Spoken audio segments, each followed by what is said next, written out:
For today's video nga pala ay magluluto ako ng adobong baboy. Yung baboy nga pala ay binabad ko na sa toyo na may bawang.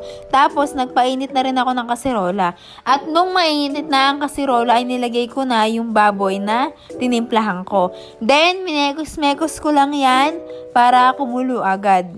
Nung napansin ko na parang wala nang ganong toyo, ay nilagyan ko na ito ng dahon, nakalimutan, laurel, yon, laurel ang tawag dyan. Tapos, nilagyan ko rin siya ng paminta.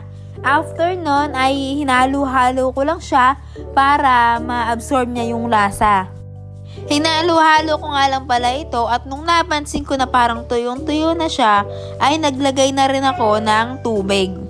Napasobra nga pala ang paglalagay ko ng tubig. Dahil ang gusto ko kasi is sobrang lambot ng baboy.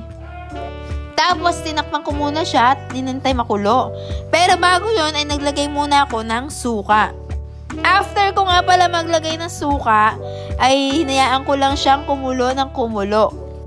At sa pagkakaalam ko, tinikman ko pa to. Ayan, pagkatakip ko binuksan ko din, tapos tinikman ko nung kumulong-kulo na.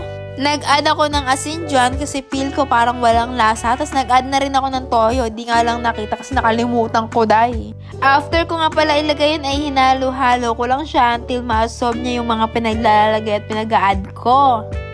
Tapos nung pinakulo ko ulit siya, ayan, grabe sobrang sarap niya na mga inday.